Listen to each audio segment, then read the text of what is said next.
Okey, baik. Bismillahirrahmanirrahim. Assalamualaikum warahmatullahi wabarakatuh. Hari ini saya akan tunjukkan bagaimana membina bahan interaktif menggunakan ChatGPT dan Gemini AI. Okey, kita buka ChatGPT terlebih dahulu. Senaraikan tajuk atau topik. Topik sejarah tingkatan 5 dan kita klik enter ataupun submit. Okey, ini adalah silibus. Jika ingin dia akan bagi sinilah.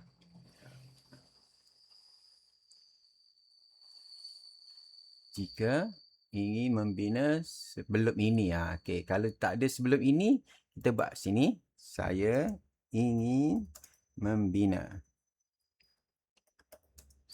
laman pembelajaran interaktif. Subjek sejarah tingkatan 5. Tajuk kedaulatan. Kita ambil satu negara.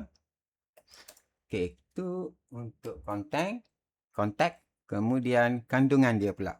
Untuk kandungan, saya mahu di laman tersebut mempunyai nota, infografik dan 10 soalan kuis.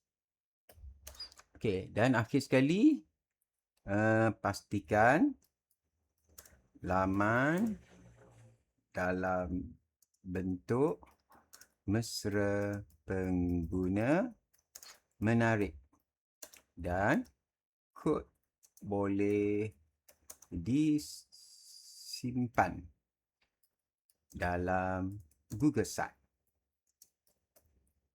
Okey, last sekali berikan prompt untuk saya salin dalam Gemini AI dan kita hantar.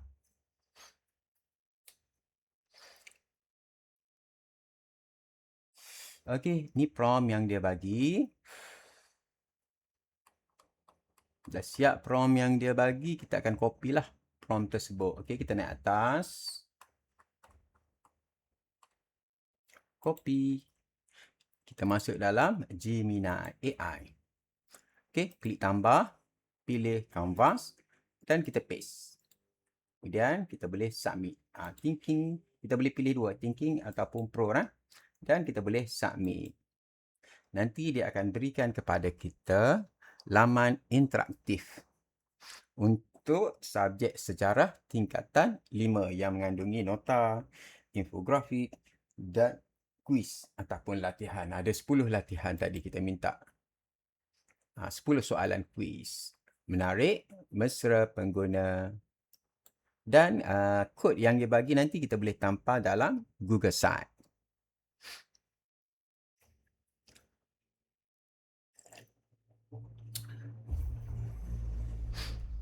Okey, kita tunggu sekejap.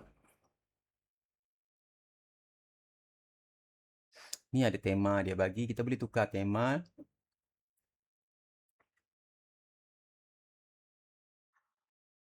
Okey, sambil tunggu tu saya pause dululah. Jimatkan masa. Okey, dah selesai dia jana pengenalan. Kemudian nota. Ini nota yang diberikan. Infografik. Okey, ini adalah infografiknya.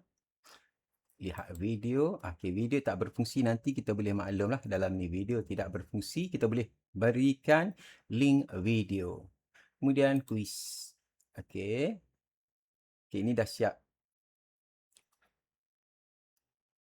Okey, seterusnya kita akan masuk dalam step yang kedua. Jika kita nak generate bila isi data, dia akan hantar ke spreadsheet dan maklumat murid markahnya tidak hilang.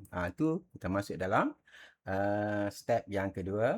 Kita nak connect dengan video dan quiz. Okey, kita masuk dalam step kedua lepas ni. Assalamualaikum warahmatullahi wabarakatuh. Bye bye.